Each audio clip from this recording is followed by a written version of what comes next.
The 10 PC games that made my childhood. Before I ever owned a PC, I'd already dabbled in gaming. I studied DOS when I was tiny, not because I was a genius, but because that's what came with our school's ancient computer lab. I played the original Prince of Persia, Wolfenstein, and on the side, I had my own little Nintendo clone with Super Mario and every platformer under the sun. But real gaming, my gaming, started when I got my first personal computer in 2003. There was no Steam, no fast internet, no official game stores. Just one shady shop in the market that sold CD games, 100 rupees for one CD, 200 rupees for two. And no, I didn't even know it was pirated. I was a kid. A broke one. Years later, when I realized, I went back and bought every single game I could find officially. It was my way of saying thanks. And sorry. These are the 10 games that define that chapter, my childhood, my obsession, and the reason I still love gaming today. Number 10. Rise of Nations, 2003. Most people were into Age of Empires. I played that too. But Rise of Nations had something I really cared about: modern warfare. I'm not a fantasy guy. Give me tanks over swords any day. The first time I launched a nuke on an enemy city, I was sold. This game wasn't just fun, it was smart. It taught me how to multitask, strategize, and evolve. While other kids were going Wololo, I was researching nuclear silos. Number 9. Unreal Tournament, 1999. Unreal Tournament wasn't just a game, it was a logistical nightmare. We had no cars. Just one motorcycle. And my friend's house, where we LAN partied, was 6 kilometers away. So we made multiple trips, carrying one CRT monitor at a time, one tower at a time. Once we were finally set up though, it was war. Fast-paced death matches, trash talk across the room, and friendships ruined by one well-timed headshot.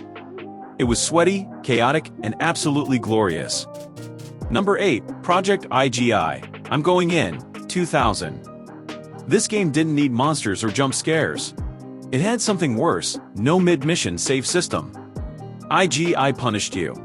One mistake, one missed camera, and that alarm would go off, followed by every guard in the game showing up. And then? You'd have to restart the entire mission. It was frustrating, but also insanely rewarding. I had nightmares about those sirens. But man, it made me love stealth gameplay. Number 7. Road Rash, 1991. Road Rash on PC introduced me to superbikes and digital violence. You weren't just racing, you were literally kicking people off motorcycles while doing 150 kilometers an hour. The soundtrack was wild. The fights were dirty. And the vibe? Pure 90s chaos. Sometimes, I'd even tag in my best friend. He'd control the kicking and swinging, and I'd handle the driving. One keyboard. 2 kids.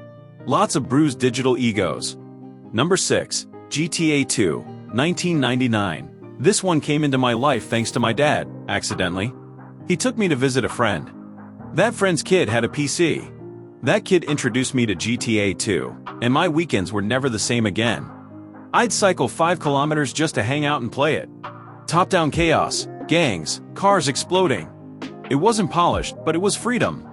That was the day I decided, I need a PC. I didn't play GTA 2 for long. GTA 3 replaced it quickly. But GTA 2 was the spark that started it all.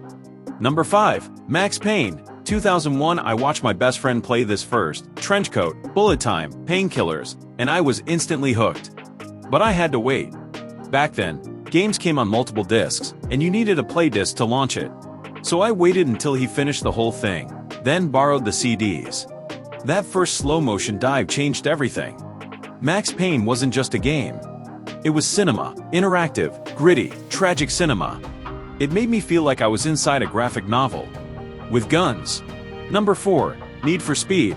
Underground 1 and 2, 2003 and 2004. This game changed me. It's the reason I fell in love with cars. Underground 1 pulled me in with its insane intro, that clip spitting flames. Except, my PC couldn't show the flames. I had to wait till Underground 2, after upgrading my graphics card, to finally see them.